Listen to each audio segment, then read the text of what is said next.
Hey all, it's David Ducker coming back at you, and today I want to talk about elements of a story compared to an actual story.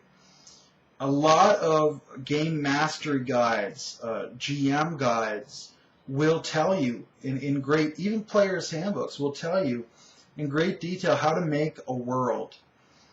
Here's all the elements that go into it: the government, the religion, the economy, architecture, fashion, cuisine, uh, ethnicity, language, all these elements.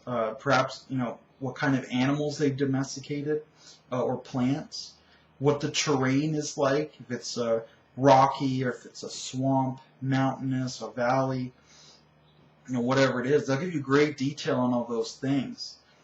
And the player's handbook should, and often does, give you information on how to make a character, his personality, his backstory, his goals, his appearance, of course, which should tie into all that campaign setting goodness. So very often, players' handbooks and GM guides, very good at providing all these elements. What they're often bad at is telling you how to use them. Because you have all these elements, all these characters, but a good campaign is not just about having these things, it's about utilizing them, using them to tell a story. A lot of GM guides won't tell you how to tell a story. And that's, a lot of my videos are devoted to helping you out with that, because it's just not available elsewhere. In a role-playing context, at least. I mean, you can read a book on how to write a book. You can watch a movie on how to make a movie. But as far as role-playing games go, there's not that much content. So I just wanted to talk about how there is a difference between having something and being able to actually use it. Because you might have this great kingdom, but you have no idea how to use it. You drop the players in, and nothing really happens, and it fizzles. So what you need to do is look at the setting and find the plot hooks, things that could lead to a story.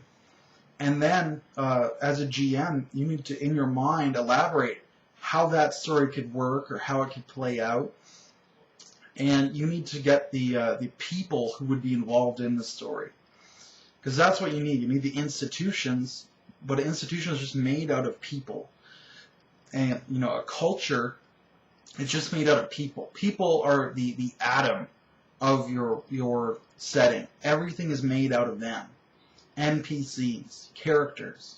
They are the foundation and the building block that everything else is made out of, as far as telling a story.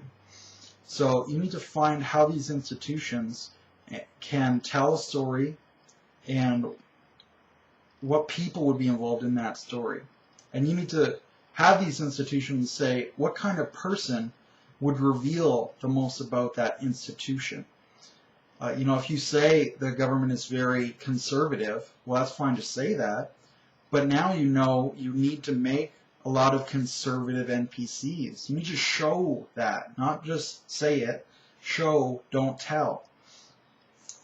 And a lot of GM guides, they don't tell you how to do that. So I've got a lot of videos devoted to this, but I just wanted to take the time to make a video and say why, why this is my topic, and why it needs to be explored, because it's just not elsewhere. I've talked to a lot of people. Some people say that the GM's guide doesn't want you to make your own story because that company wants to sell you modules. And if you know how to write your own story, why would you buy their modules? So they withhold how to write a story so they can sell you the stories they have written. I don't know if I'm 100% on believing that kind of corporate greed.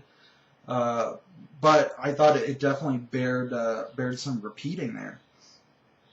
So I just want all of you to think about, not just what's going in to the pot, but how you're cooking it. Are you going to brown the meat first, please, so that when you add the water into your stew, you've got that brown flavor, instead of if you just take water and throw the ingredients in, the same ingredients, you won't really get that same flavor.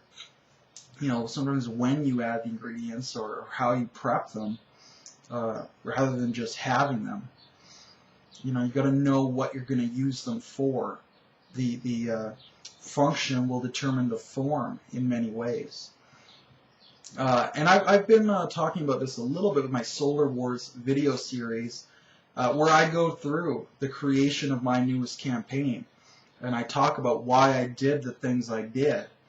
And I talk about, I'm not sure if it's video 4, it might be video 4 perhaps, where I talk about, I've got these institutions, now I need to make the people who build them up.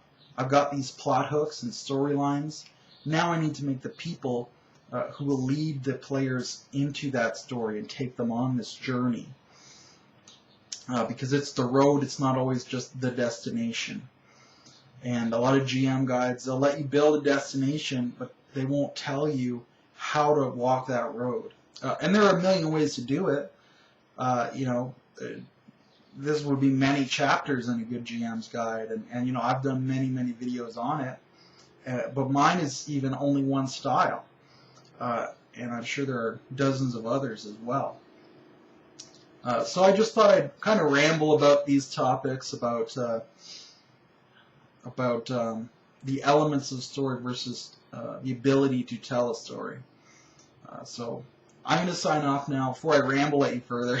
I hope you do have a good day, though. Cheers.